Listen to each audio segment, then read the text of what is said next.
Hey there, RC Girl here. Today we're taking a look at a pretty cool RTR FPV kit. This is the IronQuad Xplorer HD. This is pretty much the first of its kind, ready to run, a plug and play video stabilized FPV kit that you can install in pretty much any RC. It transmits high definition video feed to goggles so you can drive or fly your RC remotely. Best of all, it has head tracking. So as you move your head around, the camera on the gimbal moves around as well, allowing you to look around as you're driving or flying. Very immersive experience, totally cool. I've been having a lot of fun trying it out. I'll show you guys my full setup. It's a super easy installation. It actually is powered off of the battery already in your car. And it takes RC crawling to the next level. We're going to see if we can drive around the backyard here and not fall in the pool. Wish me luck. Before we make it around the pool, new year, new headphones. Thank you to the sponsor for this video, Lytmi. I lost an earbud recently, so I've been getting by on just one. Time for a new pair. I'm stoked to try out the Lytmi Cozy Fits. They are the world's lightest open-ear headphones, and if you haven't tried open-ear headphones before, they don't plug your ears like a traditional earbud, so they're really great for times when you want to hear or be aware of your surroundings, but also jam out to some tunes or listen to your favorite podcast. You just slide them around your ear, rotate them in place. They're really great for active use since they are water and dust resistant and also don't budge. I have been taking them on hikes, mountain biking, dog walks, the treadmill. I barely notice that I have them on, so you can pretty much wear them comfortably all day. They have an 8-hour battery life on a single charge, and the case will extend that life to 30 hours. They connect super quickly via Bluetooth. I can easily switch among devices, my phone to my computer. In the box, you get a pair of Lytmi Cozy Fits. They snap into the charging case magnetically. They provide a USB-C cable for charging and an instructions manual. You can tap to skip songs, up the volume, pause a song, and guess what? The Lytmi Cozy Fit open-ear headphones go for $39.99. I'll put a link in the description box to pick some up. Huge thank you to Lytmi for sponsoring this video. Back to FPV.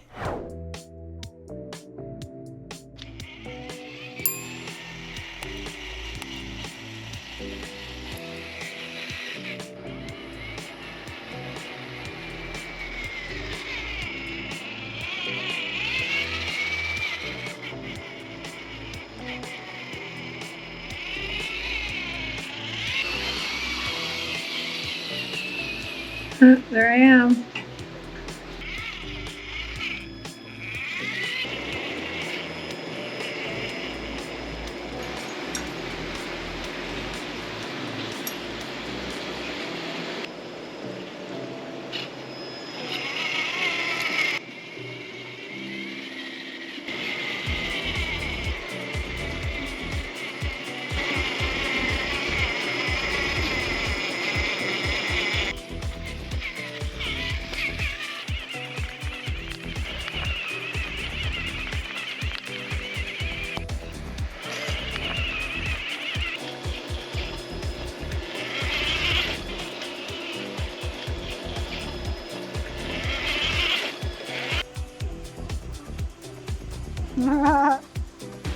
We did it.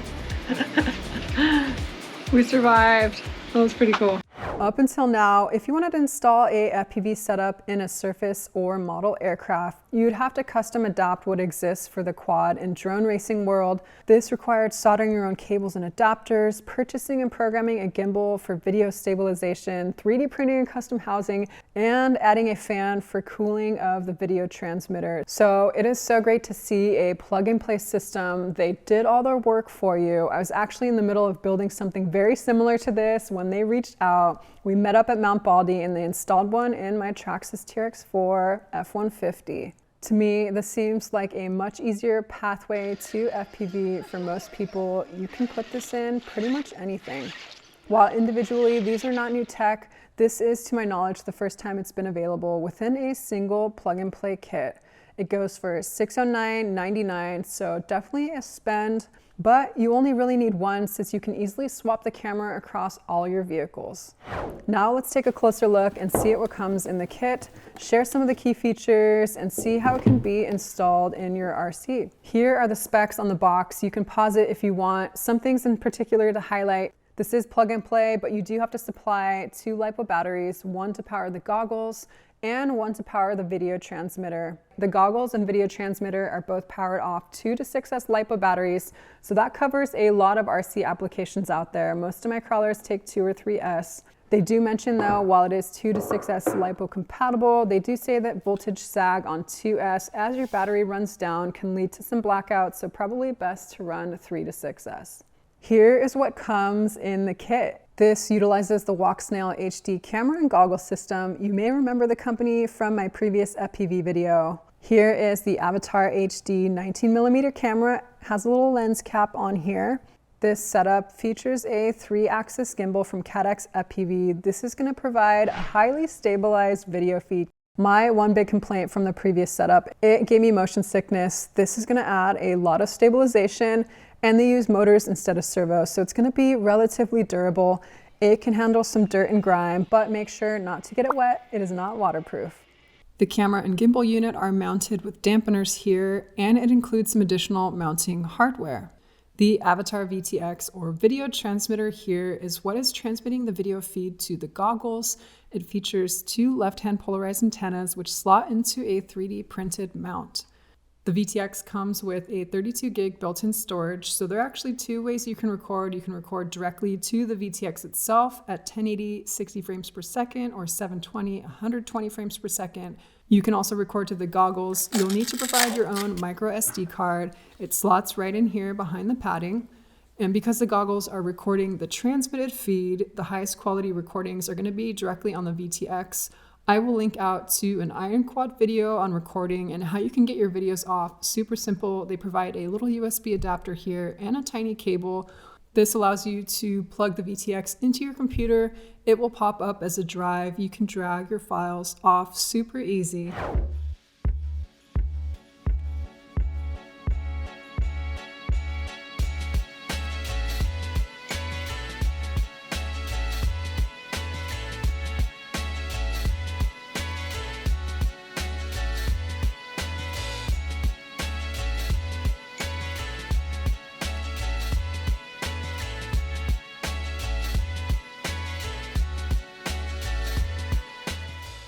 Here is a schematic of all the ports. You can pause this if you want. Everything should be connected for you from the factory. The one you should be aware of though is the port for getting your videos off. We have a cooling fan here on the VTX. Typically these are air cooled, so when you're flying fast racing quads, you're gonna get natural air movement. However, in a crawler, we're gonna be going really slow, so it needs some additional cooling. On the circuit board here, we have a port on the side. That is where we plug in the provided XT60 power cable. This adapter allows you to tap into the battery directly powering your RC. It will run in parallel, or you can power the unit separately. I'll talk a little bit later about how I've installed these in 2 of my crawlers. I have powered it both ways. Quick note about legal compliance. We'll talk about the range of the unit later in the video. And while this is not formal legal advice, it's your responsibility to know and comply with the regulations for operating radio frequency equipment in your region. The transmitter on the unit is set to 25 milliwatts, which is the legal output power allowed without a ham operator's license. I'll link out to some references and info on this. Here are our Walksnail Avatar HD goggles L. These are made by IronQuad FPV. They feature high resolution imaging at 1920 by 1080p, coupled with a high definition 4.5-inch LCD display. On the exterior here, we have polyurethane foam. These are nice and padded. They're gonna feel pretty comfortable on your head. There is an adjustable elastic strap and a pad here on the back. Depending on your face shape, you shouldn't get too much light bleed with this padding. I do get a little bit around my nose. There's also a place to install vision correction, so if you have a prescription, you can install your lenses here. The foam is detachable here with Velcro, and hidden behind our Velcro is a micro SD slot where you can record directly to the goggles itself. And built into the goggles, which we can't see, are 2 antennas here on the front We have a nice LED that lights up when the goggles are powered, and we have a fan for cooling and making sure that our goggles don't fog up. On the bottom of the goggles, we have a 3.5mm port for audio, not currently a feature, and the power port. It comes with an XT60 power cable, 2 to 6S compatible, a super soft storage bag, and a lens cleaning cloth. And lastly in the kit, we get some mounting Velcro for installing the video unit in your RC, some quick start guides, and information sheets. You can scan the QR code for the full manual, and be sure to check out the IronQuad YouTube page. They have various informational videos, tutorials, and run footage to check out. For our controls, we have a little joystick 5-directional button on the left. If you press it in, that will select something on the menu. The middle button is the back button. This is also used to recenter the gimbal with a quick triple press. I'm not going to cover the menu in this video, but know that you're able to go into the back menu and change or select many different settings and features for the camera, display, recordings, transmission channels, and more. Let's take a look at how I've installed this in a couple of my crawlers. Here we have my 1/10 scale Traxxas TRX4 High Trail F150. They recommend mounting it on the chassis itself and using the battery powering your RC. To do that, I removed a cross brace on the front here with 2 screws and placed the Velcro on the flat battery tray up front.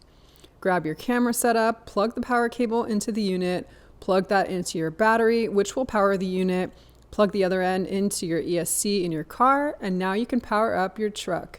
If you want this to peek through the body, it will require cutting a rectangle out of the Lex end in your body. I decided not to do that quite yet, so I just ran the body naked. Next, I put this in my giant 1/6 scale SCX6 crawler. In this truck, I actually powered the unit separately from the vehicle. I mounted it up on the top here with sticky-sided Velcro. The power cable is pretty short, so it won't reach the inside of the vehicle, but no worries. There's a really great box in the back of the SCX6 that can hold a lipo, so I just quickly zip tied it to the cage. Then you can power the truck as usual. Those are 2 options for powering the unit and installing it in crawlers, but definitely check out IronQuad's videos for more detailed tutorials. I am back from the desert, and it's been pretty rainy here in the Pacific Northwest, but we finally have a clear day, so let's take this on another adventure. All right, here we go.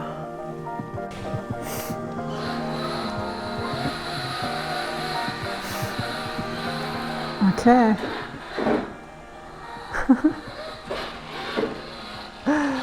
All right, we're gonna go and try and go around the yard. Don't hit my car. There's a little trail up here. We're gonna see how far we can go.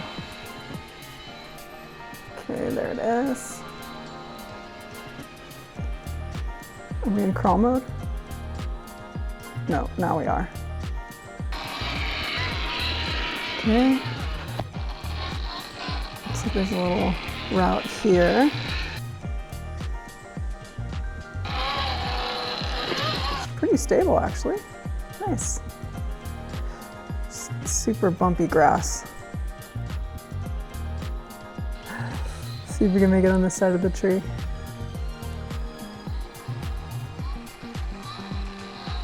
Okay, now we get into like some rocks and stuff. Nice. Let's see if we can go up this way. Sweet. Oh, let's check out the sign. So, looks like the wind kind of blew this down. Gotta fix that. I filmed some of my videos down here, so let's go check this out. It's kind of a little trail.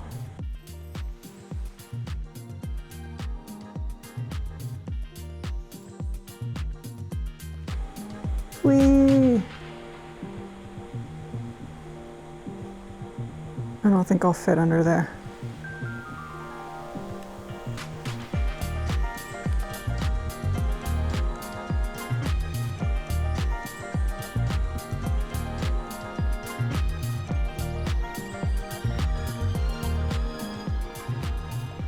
Uh-oh, we might have lost signal to the car.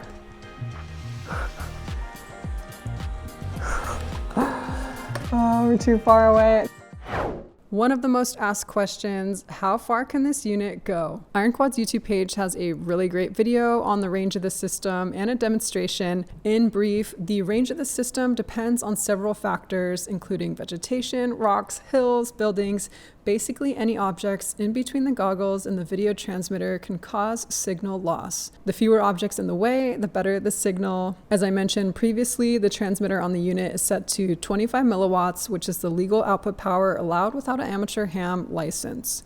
You can check the signal strength in the bottom right of the goggle screen. Make sure to stay within that. If you have a ham license, you can go into the goggles and adjust the power to the unit, which will increase your transmission range. In my case, however, I was limited to the signal on my Spectrum DX3 transmitter. Here you can see the SCX6 stop since the DX3 transmitter lost signal from the receiver in the truck.